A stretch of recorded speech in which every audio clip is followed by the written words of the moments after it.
Salut et bienvenue dans New Deal, le podcast Slate IFRI TTSO qui décortique l'actualité américaine en compagnie de Laurence Nardon, responsable du programme USA à l'IFRI. Bonjour Laurence. Bonjour Romain et très bonne année à vous. Bonne année à vous aussi, chère Laurence, et surtout bonne année à nos auditrices et à nos auditeurs que nous sommes ravis de retrouver en 2023 pour une nouvelle année de décryptage des US en votre compagnie. Et pour ce premier épisode de l'année, nous allons nous intéresser à ce qui attend le pays pour la deuxième partie de la présidence Biden. À quoi se préparer dans ces États-Unis en proie à des difficultés certaines, avec une inflation qui dépasse les 8% en 2022, avec des incertitudes sur la situation internationale, de la Chine à l'Ukraine. Parce que, en effet, ces derniers mois, certains aspects de la politique américaine se sont renouvelés de manière très importante, qu'il s'agisse de politique étrangère ou de politique économique. Alors Laurence, comment est-ce que les États-Unis commencent 2023 ? Oui, il y a beaucoup de problèmes et d'incertitudes aux États-Unis, vous venez de les citer, mais je pense que pour 2023, on peut quand même dire que la présidence Biden a réussi à être très active, voire transformationnelle, sur ces deux points que vous mentionnez, la politique étrangère et la politique économique. Alors, commençons par la politique étrangère. L'administration Biden était arrivée au pouvoir il y a 2 ans avec un projet de diplomatie très ambitieux, peut-être trop. Mais justement, l'invasion de l'Ukraine en février dernier par la Russie a rendu un immense service à cette administration américaine. En effet, le soutien résolu de l'Occident à l'Ukraine à partir du printemps 2022 a permis à la puissance américaine de reprendre un certain éclat après le départ désastreux d'Afghanistan en août 2021. Et puis surtout, cette agression russe, elle vient valider, elle vient confirmer la vision qui est portée par Joe Biden. Une vision, on en a souvent parlé dans ce podcast, qui divise le monde de manière assez manichéenne entre démocratie d'un côté et autocratie de l'autre. Les États-Unis de Biden se posent évidemment en défenseurs de la démocratie. C'est une vision qui prend tout son sens aussi en politique intérieure américaine parce qu'elle vient s'affirmer après le mandat de Trump, les émeutes du Capitole de janvier 2021, etc. Et puis par ailleurs, cette vision, elle fait aussi réfléchir la Chine et va peut-être retarder, voire remettre en question son projet d'envahir Taïwan. Une ambition réalisée alors, Laurence, en quelque sorte. Mais est-ce que les États-Unis ont les moyens de cette ambition ? Ben oui, parce que quand on essaye d'évaluer le coût du soutien à l'Ukraine, ça s'avère très compliqué, parce qu'il faut additionner des choses très différentes.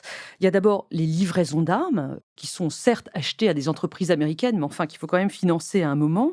Il faut aussi financer la formation des militaires ukrainiens à l'emploi de ces armes. Il y a également le coût du renseignement américain qui est livré aux Ukrainiens, le soutien logistique et la reconstruction, je pense notamment à l'envoi de générateurs d'électricité en Ukraine, et puis l'aide humanitaire avec du soutien médical, l'envoi de nourriture et de vêtements, auquel il faut ajouter l'accueil des réfugiés dans les pays voisins. Alors, pour essayer d'avoir des données cohérentes sur tout cela, je suis allée voir le site internet du Kiel Institute. Alors, c'est un institut de recherche, surtout économique, situé à Kiel, en Allemagne.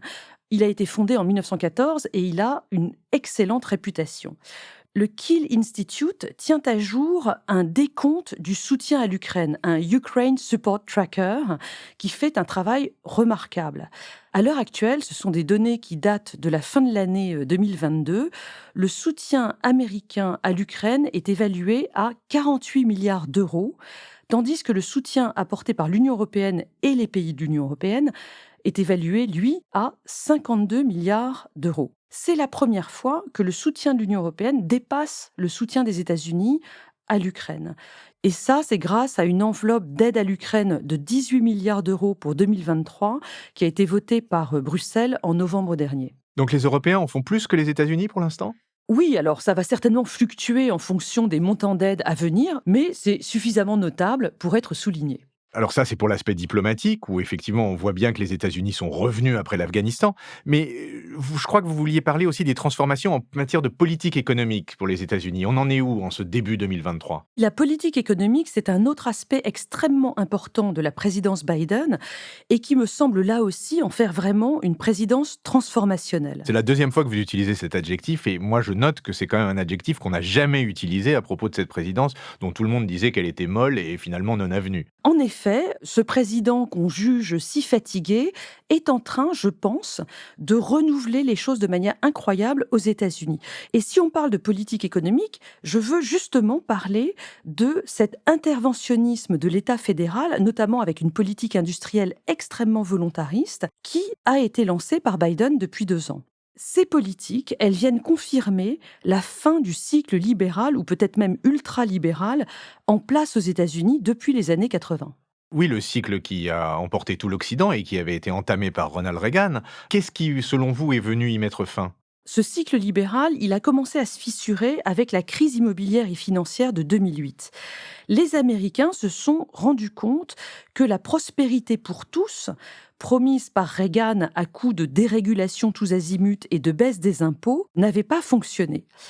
Le libéralisme à la Reagan était censé libérer l'entrepreneuriat individuel et enrichir tout le monde grâce au ruissellement, le trickle-down. Si ça n'a pas marché, ça n'est pas nécessairement que ce système libéral est voué à l'échec. C'est que, en l'occurrence, lorsque les plus aisés des Américains se sont enrichis, ils n'ont pas réinvesti cette richesse dans la société, ce qui était le principe du ruissellement, mais ils ont mis leur argent dans des paradis fiscaux à l'étranger. Et du coup, les classes moyennes aux États-Unis ont vraiment souffert de ce cycle libéral. La preuve en est que depuis le milieu des années 1970, on a assisté à une stagnation du salaire réel américain. Oui, il y a une explosion des inégalités qui concerne finalement toutes les économies occidentales. Sauf la France, parce que au moment où Reagan et Thatcher mettaient en place ce système libéral, nous avions François Mitterrand, et lui et ses successeurs jusqu'à aujourd'hui ont préservé la France de cette explosion des inégalités. Quelques chiffres. Le taux de pauvreté aux États-Unis, il est le double du taux français. Les 1% les plus riches de la population américaine possèdent 32% de la fortune du pays. Ce chiffre n'est que de 25% pour la France, ce qui est déjà pas mal, je vous l'accorde. Quant aux recettes fiscales, si la moyenne de l'OCDE est de 34% du PIB, ce taux monte à 45% du PIB en France, il n'est que de 26% pour les États-Unis. Ce sont des chiffres de l'OCDE pour 2021.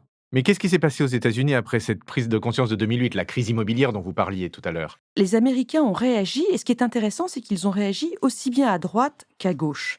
À droite, tout d'abord, il y a eu une colère populiste tout de suite après la crise de 2008.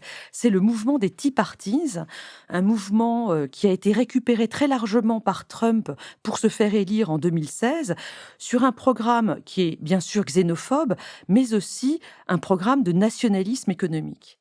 Et puis à gauche, on a eu le mouvement Occupy Wall Street en 2011, qui correspondait un petit peu au mouvement Nuit debout en France à la même époque. Et là aussi, les militants ont été récupérés par les campagnes de Bernie Sanders et de Elizabeth Warren, ces candidats démocrates très à gauche, pour les élections de 2016. Ces mouvements, ils trouvent aujourd'hui leur concrétisation avec les politiques de Biden, des politiques que je vous résume avec 4 termes. D'une part, l'interventionnisme économique, la redistribution sociale, la politique industrielle et le retour du protectionnisme. Ces politiques, elles dessinent un véritable retour au New Deal des années 30. Saluons la préscience de ce podcast qui a choisi ce titre il y a 2 ans. Est-ce que vous pouvez nous donner un peu de détails sur ces politiques? Pour ce qui concerne la redistribution sociale, il y a eu ces 3 lois de relance Covid, dont 2 ont été adoptées sous Trump et la 3e sous Biden. On est quand même à un montant total de 5 200 milliards de dollars versés aux ménages américains sous diverses formes entre 2020 et aujourd'hui. Et puis, pour ce qui concerne la politique industrielle, il y a eu ces lois diverses. La loi sur la réfection des infrastructures de mars 2021, la loi Inflation Reduction Act et le CHIPS Act de l'été 2022. Et donc là, on a une politique industrielle très volontariste qui se dessine, avec 3 éléments que je vous liste rapidement. D'abord, ce sont des lois qui cherchent à faire revenir l'emploi industriel aux États-Unis et dans des secteurs d'avenir. Deuxièmement, ce sont des politiques d'innovation technologique qui cherchent aussi à entraver la puissance technologique chinoise, avec au passage un contrôle des exportations, un retour très assumé au protectionnisme. Là, on est aussi dans la continuité avec Trump. Et puis enfin, Ces lois constituent un grand plan de lutte contre le changement climatique autour de nombreuses mesures dont la plus importante est le passage à la voiture électrique avec des incitations fiscales pour la production de batteries aux États-Unis, l'incitation à l'achat de voitures électriques pour les ménages, etc. Oui, vous décrivez un changement de modèle extrêmement important. On sort d'un cycle libéral pour revenir à plus d'action de l'État et plus de redistribution. Ça me fait penser au débat que nous avons en France sur notre propre modèle social, et un débat qui va être d'autant plus vif que la réforme des retraites est annoncée par Emmanuel Macron, ça ne vous a pas échappé. Mais justement, sur ces retraites, qu'est-ce que vous pouvez nous dire du système de retraite aux USA? Le système américain est double parce qu'il y a d'un côté un système public, c'est ce qu'on appelle Social Security, un système mis en place en 1935 par l'État fédéral, c'est l'une des lois du New Deal, et qui donne une petite pension de retraite à tout le monde. Alors c'est un système par répartition avec des montants très très faibles, mais bon, ça a le mérite d'exister. Mais du fait de la faiblesse des montants de Social Security, les Américains, ou en tout cas les salariés, souscrivent aussi, pour la majorité d'entre eux, à un système privé, le 401k, 401k, dans lequel ils cotisent souvent avec une contribution de leur employeur. C'est là un système par capitalisation. Les fonds de pension sont investis en bourse avec une rentabilité et une prise de risque variable, mais c'est plutôt là la vraie retraite des Américains. Et sur l'âge de la retraite qui concentre toute l'attention en France, on en est où aux États-Unis? Il n'y a pas d'âge fixe, on peut partir entre 62 ans et 70 ans. Mais pour avoir un taux plein de ces systèmes, il faut avoir 67 ans. Si on décide de partir à 62 ans, par exemple, on touche simplement 70% de la pension prévue. Merci Laurence, et refermons cette parenthèse sur la retraite. Et revenons à cette politique industrielle protectionniste. Elle est très remise en cause par les tenants libéraux et les tenants républicains du libre-échangisme. Et en particulier, ils l'accusent d'être un puissant carburant pour l'inflation, dont je vous rappelle qu'elle a dépassé 8% en 2022. Qu'est-ce que vous pouvez nous dire là-dessus, Laurence? Les causes de l'inflation font débat entre les politiques et les économistes. Selon la Fed et son chairman Jérôme Powell, ce ne sont pas les montants injectés dans l'économie qui déclenchent l'inflation, mais ce sont les tensions sur le marché du travail. Il faut monter les salaires et donc il y a une boucle prix-salaire qui se met en place. Enfin, quoi qu'il arrive, cette politique protectionniste, c'est surtout une très mauvaise nouvelle pour l'Union européenne. Oui, le protectionnisme américain, avec ses subventions et ses incitations fiscales, il va beaucoup nuire aux intérêts des industries européennes. Lors de sa visite officielle aux États-Unis en décembre, Emmanuel Macron et les délégations qui l'accompagnaient ont parlé de cela et les négociations se poursuivent aujourd'hui, alors plutôt entre les États-Unis et l'Union européenne qu'en bilatéral, parce que comme vous le savez, le commerce est une compétence de l'Union. Et alors, on en est où sur ces discussions? Alors, il est trop tôt pour savoir ce que ça va donner, mais ce que je peux vous dire, c'est que le Trésor américain a sorti un communiqué récemment annonçant qu'il décalait au mois de mars 2023 la publication des règles précises de commerce sur les sujets qui font justement l'objet de ces négociations transatlantiques, notamment les importations de voitures électriques. Ce qu'il faut rappeler plus largement, c'est que les États-Unis n'ont jamais été idéologiques sur la question du libre-échange. Au contraire, ils ont toujours été très pragmatiques. Tout dépend de l'intérêt du pays, de l'intérêt des industries américaines.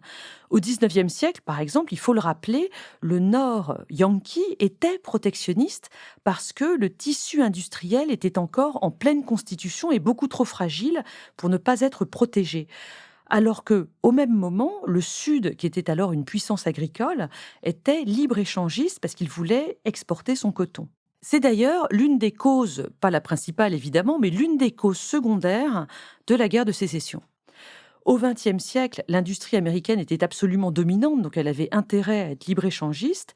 Et aujourd'hui, elle a au contraire à nouveau intérêt à protéger la production de batteries électriques ou de semi-conducteurs qui ne sont pas encore dominants sur les marchés internationaux. Oui, au XXIe siècle, le concurrent principal n'est plus le vieux continent, l'Europe, mais bien l'Asie, Taïwan sur les semi-conducteurs, la Chine sur à peu près tout le reste, l'intelligence artificielle, les voitures électriques, les batteries, etc., etc. Mais pour conclure, revenons au sujet principal de cet entretien. Votre conclusion, Laurence, c'est bien que la présidence de Biden est une présidence qui compte et une présidence, vous l'avez dit, transformationnelle. Il me semble que les deux politiques dont nous avons parlé, que ce soit la défense de l'Ukraine et le protectionnisme industriel, elles sont toutes deux liées à la défense de la démocratie, qui est vraiment le cœur de la politique de Biden. S'agissant de l'Ukraine, les États-Unis envoient au monde entier le message qu'ils vont défendre l'état de droit contre les dictatures. Et puis, en tâchant de faire revenir les usines aux États-Unis, l'administration Biden cherche à rassurer les classes moyennes américaines sur leur avenir. Et l'idée, là, c'est de diminuer l'attrait de Trump et du Trumpisme dans la politique américaine dans les années qui viennent. Une ambition gigantesque, effectivement, Laurence, et qui, une fois de plus, pose aussi en filigrane la question de la place de l'Europe dans ces bouleversements gigantesques.